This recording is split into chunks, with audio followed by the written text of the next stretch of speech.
നമസ്കാരം. എൻ്റെ വീഡിയോകളിൽ ഞാൻ പലപ്പോഴും പറയാറുണ്ട്, കേരളത്തിലെ മാധ്യമങ്ങളും മാധ്യമപ്രവർത്തകരും സാധാരണ മനുഷ്യരെ പറ്റിക്കുകയാണെന്ന്. അവർക്ക് പലപ്പോഴും വയറ്റിപ്പിഴപ്പാണ് വിഷയം, അല്ലാതെ ഏതെങ്കിലും ഒരു വിഷയത്തോടോ ഏതെങ്കിലും ഒരു വ്യക്തിയോടോ ഒരു ആത്മാർത്ഥതയും അവർക്കില്ല എന്നതാണ് സത്യം. അവർ ടാർഗറ്റ് ചെയ്ത് അവരുടെ രാഷ്ട്രീയ മത വ്യക്തി താല്പര്യങ്ങൾക്ക് വേണ്ടി ഒരു വ്യക്തിയെ നല്ലവനാക്കാം, മോശക്കാരനാക്കാം. രാഹുൽ മാങ്കൂട്ടത്തിൻ്റെ കാര്യമെടുക്കുക. കഴിഞ്ഞ കുറേ ദിവസമായി മാങ്കൂട്ടം ജയിലിലാണ്. ഏതാണ്ട് 2 ആഴ്ചയായി. മാങ്കൂട്ടത്തെക്കുറിച്ച് നിരന്തരം വാർത്തകൾ, അതും നിറം പിടിപ്പിച്ച വാർത്തകൾ അവരൊക്കെ കൊടുക്കുന്നുണ്ടായിരുന്നു. എന്നാൽ അവർക്ക് പുതിയ പുതിയ വാർത്തകൾ കിട്ടിയപ്പോൾ, ഒരു ബസ്സിലെ അപമര്യാദയായി പെരുമാറിയ വിഷയമാവട്ടെ, അല്ലെങ്കിൽ കിറ്റക് സാബു BJP മുന്നണിയിലേക്ക് വന്നതാവട്ടെ, അല്ലെങ്കിൽ ശബരിമലയുമായി ബന്ധപ്പെട്ട വിഷയങ്ങളാവട്ടെ, അങ്ങനെ പുതിയ വിഷയങ്ങൾ വന്നപ്പോൾ താല്പര്യം കുറഞ്ഞ വിഷയങ്ങൾ അവർ ഉപേക്ഷിച്ചു. അല്ലെങ്കിൽ മാങ്കൂട്ടത്തെ കുഴപ്പത്തിലാക്കുന്ന വാർത്ത കിട്ടണം. പലപ്പോഴും അത് സംഭവിക്കാറില്ല. അതുകൊണ്ട് തന്നെ മാങ്കൂട്ടത്തിൻ്റെ കേസുകളുടെ ഇപ്പോഴത്തെ അവസ്ഥ പലർക്കും വ്യക്തമായി അറിയില്ല. മാങ്കൂട്ടത്തിനെതിരെ 3 കേസുകളാണുള്ളത്. ആദ്യത്തെ കേസിൽ മാങ്കൂട്ടം ദീർഘകാലം ഒളിവിലായിരുന്നു. അതിനുശേഷം ജാമ്യം നിഷേധിച്ചു. പിന്നീട് ഹൈക്കോടതിയിൽ ജാമ്യ ഹർജി കൊടുത്തു.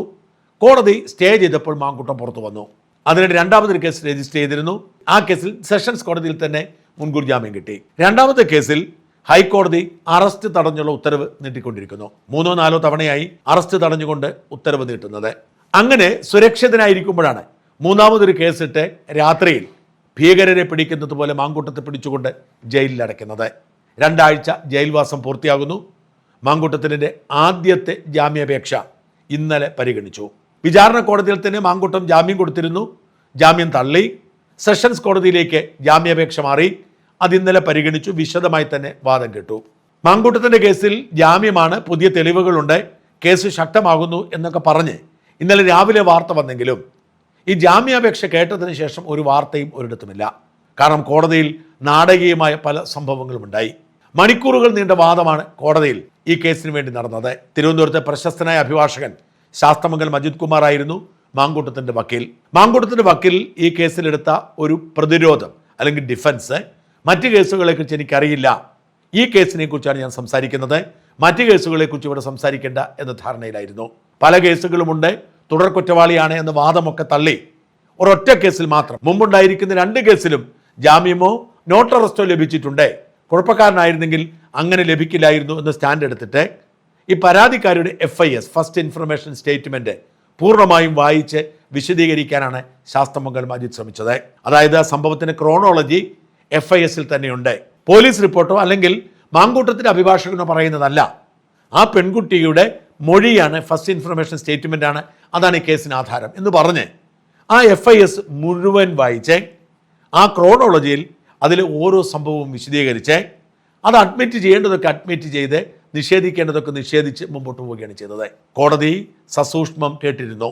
അങ്ങനെ ആ കേസിൽ സംഭവിച്ചത് എന്താണ്, ഇവർ തമ്മിൽ പരിചയപ്പെട്ടത് എങ്ങനെയാണ്, ആദ്യം കണ്ടുമുട്ടുന്നത് എവിടെയാണ്, അന്ന് അവിടെ എന്ത് സംഭവിച്ചു, അതിനുശേഷം എങ്ങോട്ട് പോയി, അതിനുശേഷം പിന്നെ എപ്പോഴാണ് ബന്ധപ്പെടുന്നത്, എപ്പോഴാണ് ശത്രുത തോന്നുന്നത്, ഈ കഥകളെല്ലാം ഈ FIS-ൽ കിടക്കുന്നത് പോലെ വായിച്ചിട്ട് അഭിഭാഷകൻ പറയുന്നു, ഇത് വായിച്ചപ്പോൾ മനസ്സിലായത് ഇവർ തമ്മിൽ ഭിന്നതയുണ്ടാവുന്നത് ആദ്യമായി ഈ അടുത്ത കാലത്ത് കേസുണ്ടാവുമ്പോൾ ഇയാൾക്ക് മറ്റ് ബന്ധങ്ങളുണ്ട് എന്ന് തിരിച്ചറിഞ്ഞാണ്. അത് സ്റ്റേറ്റ്മെൻറ്റ് പറയുന്നത്. അതായത് ഞാൻ മാത്രമായിരുന്നു ഇയാളുടെ പങ്കാളി എന്നാണ് ഞാൻ കണക്കാക്കിയിരുന്നത്. എന്നാൽ ഇക്കഴിഞ്ഞ ഓഗസ്റ്റിൽ ഇയാൾക്കെതിരെ മറ്റ് പരാതികൾ വന്നപ്പോൾ, കേസെടുത്തപ്പോൾ, ഒളിവിൽ പോയപ്പോൾ തിരിച്ചറിയുന്നു നിരവധി ബന്ധങ്ങളുണ്ട് എന്ന്. അതോടുകൂടി ഞങ്ങൾ തമ്മിൽ തെറ്റി. സംസാരിക്കാൻ ശ്രമിച്ചു, ബ്ലോക്ക് ചെയ്തു, കൂട്ടുകാരനെ വിളിച്ചു, കൂട്ടുകാരനോട് കാണണമെന്ന് അവസരം ചോദിച്ചു, കൂട്ടുകാരന് അവസരം ഒരുക്കി കൊടുക്കാമെന്ന് പറഞ്ഞു, അയാൾ ഒഴിഞ്ഞുമാറി. ഈ കഥ പറയുന്നു. എന്നിട്ട് ശാസ്തമംഗലം അജിത് കുമാർ ഒരു ചോദ്യം കോടതിയോട് ചോദിച്ചു, ഇതിൽ എവിടെയാണ് ബലാത്സംഗം നടന്നത്? ആദ്യം കണ്ടപ്പോൾ ബലാത്സംഗം നടന്നു എന്ന് പറയുന്നു. എന്നാൽ ആ ബലാത്സംഗം നടന്നിട്ട് പിന്നെ എന്തിനാണ് ഇത്രയും കാലം സൗഹൃദത്തിന് പോയത്, ഇത്രയും കാലം കാണാൻ ശ്രമിച്ചത്, ഇപ്പോൾ പരാതിയുമായി വന്നത്? ഇയാൾക്ക് വേറെ ബന്ധങ്ങളുണ്ട് എന്ന് സംശയം തോന്നിയപ്പോൾ, അവർ തമ്മിലുള്ള ബന്ധം വഷളായപ്പോൾ അതിന് പ്രതികാരം തീർക്കാൻ വേണ്ടിയല്ലേ കേസ് എന്നായിരുന്നു ശാസ്തമംഗലം അജിത് കുമാറിന്റെ ചോദ്യം. മാങ്കൂട്ടത്തിൻ്റെ അഭിഭാഷകൻ സ്വന്തമായി ഒന്നും കയ്യിൽ നിന്നിട്ടില്ല. അഭിഭാഷകൻ ചോദിച്ചത് മുഴുവൻ കോടതിയിൽ സമർപ്പിച്ചിരിക്കുന്ന അതിജീവിതയുടെ മൊഴിയുടെ അടിസ്ഥാനത്തിലാണ്. ആ മൊഴി തന്നെ വ്യക്തമാണ്, ബലാത്സംഗമില്ല. ബലാത്സംഗം ചെയ്തു എന്ന് പറയുന്നിടത്ത് കഥയില്ല. ക്രോണോളജിയിൽ വ്യക്തമാണ് ബലാത്സംഗമില്ല എന്ന് കൃത്യമായി വ്യക്തമാക്കുന്നു. മാത്രമല്ല സുഹൃത്തുക്കളോടുള്ള ചാറ്റുകൾ അടക്കമുള്ളവ വ്യക്തമായി കൊടുക്കുന്നു. അതായത് ഫെനി ബാലകൃഷ്ണനൊക്കെ വിളിച്ച് എങ്ങനെയെങ്കിലും രാഹുൽ മാങ്കൂട്ടത്തെ കാണണം എന്ന് പറയുമ്പോൾ ഒരിക്കലും ബലാത്സംഗ കാര്യം പറയുന്നില്ല. ബെനിയോട് കാണണം, സംസാരിക്കണമെന്ന് പറയുമ്പോൾ, അത് ഫ്ലാറ്റിലാണെങ്കിലും കുഴപ്പമില്ലെന്ന് പറയുമ്പോൾ എവിടെയാണ് ബലാത്സംഗം എന്ന് ചോദിക്കുകയാണ് അഭിഭാഷകൻ ചെയ്തത്. കോടതി സാഗൂതമെല്ലാം കേട്ടിരുന്നു. നോട്ട് കുറിക്കേണ്ടടുത്ത് നോട്ട് കുറിച്ചു. കാര്യങ്ങളെല്ലാം വിശദമായി ചോദിച്ചു. പ്രോസിക്യൂഷൻ എതിർത്തു. സ്വാഭാവികമാണ്. ജാമ്യം കൊടുക്കരുത്, പല കേസുകളുണ്ട്, തെളിവ് നശിപ്പിക്കുമെന്നൊക്കെ പറഞ്ഞു. അപ്പോഴും ഒരു പ്രശ്നമുണ്ട്. ഈ അതിജീവിത ഇവിടെ ഇല്ല, മെഡിക്കൽ പരിശോധന നടത്താൻ പോലും എത്തിയിട്ടില്ല. ആ അതിജീവിത വിദേശത്താണ്. ഈ സാഹചര്യത്തിൽ എവിടെയാണ് ബലാത്സംഗം? ബലാത്സംഗ കേസ് എങ്ങനെ നിലനിൽക്കും എന്നത് മാത്രമാണ് ശാസ്തമംഗലം അജിത് കുമാർ ഫോക്കസ് ചെയ്തത്. കോടതിക്ക് ബോധ്യപ്പെട്ടോ ഇല്ലയോ എന്നറിയണമെങ്കിൽ വിധി വരണം. അതിന് വിധി പ്രഖ്യാപനം 24-ാം തീയതി നാളെയാണ്, ശനിയാഴ്ചയാണ്. അതേസമയം കേസിന്റെ അപ്ഡേറ്റ് വരുമ്പോൾ ഫർദർ ഹിയറിംഗ് എന്നാണ് കാണിക്കുന്നത്. ഞാൻ അതേക്കുറിച്ച് അഭിഭാഷകനോട് ചോദിച്ചു. അദ്ദേഹം പറഞ്ഞു 24-ാം തീയതി വിധി പറയാനുള്ള സാധ്യതയുണ്ട്, പക്ഷെ വിധി പറയാം എന്ന് നിർബന്ധമില്ല. കാരണം ഫർദർ ഹിയറിംഗ് എന്ന് വെച്ചിട്ടുണ്ട്. പ്രോസിക്യൂഷനോ പ്രതിഭാഗം അഭിഭാഷകനോ കൂടുതൽ കാര്യങ്ങൾ ബോധ്യപ്പെടുത്തണമെങ്കിൽ അത് കേൾക്കാം. പറയാനുള്ളതെല്ലാം ഏകദേശം രേഖപ്പെടുത്തി കഴിഞ്ഞു. പക്ഷേ എന്തെങ്കിലും പറയാനുണ്ടെങ്കിൽ അതുകൂടി കേൾക്കാം, എന്നിട്ട് തീരുമാനമെടുക്കാമെന്നാണ് കോടതി പറഞ്ഞത്. പക്ഷേ നാളെ, അതായത് ശനിയാഴ്ച 24-ാം തീയതി തന്നെ വിധി വരാനാണ് സാധ്യത. അഥവാ മറ്റെന്തെങ്കിലും പ്രോസിക്യൂഷൻ കൂട്ടിച്ചേർത്താൽ ഒരുപക്ഷെ വിധി പ്രഖ്യാപനം വൈകിയെന്ന് വരാം. അങ്ങനെയാണെങ്കിൽ അതിനൊരു പ്രശ്നമുണ്ട്. 25-ാം തീയതി റിമാൻഡ് കാലാവധി കഴിയുകയാണ്. നാളെ ജാമ്യം കിട്ടിയാൽ തീർച്ചയായും പുറത്തു വരാം. അല്ല, നാളെ കിട്ടുന്നില്ല, വിധി പ്രഖ്യാപനം മാറ്റിവെച്ചാൽ വീണ്ടും ഒരിക്കൽ കൂടി റിമാൻഡ് ചെയ്യും കോടതി.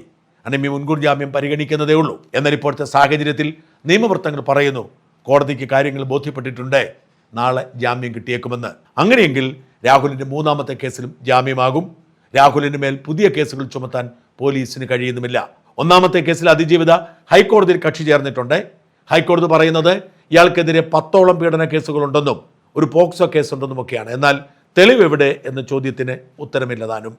അത് പ്രോസിക്യൂഷൻ പറയട്ടെ എന്നാണ് 1ാമത്തെ അതിജീവിതയുടെ പരാതി. ആ കേസ് വീണ്ടും ഹൈക്കോടതി മാറ്റിവെച്ചിരിക്കുന്നു.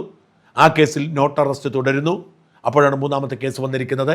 രാഹുൽ മാങ്കൂട്ടത്തിന് ജാമ്യം കിട്ടിയാൽ രാഹുൽ പുറത്തേക്ക് വന്ന് എന്താണ് സംഭവിച്ചത്, ആരാണ് വേട്ടയാടുന്നത് എന്ന് വ്യക്തമാക്കും എന്ന് തന്നെയാണ് ആളുകൾ കരുതുന്നത്.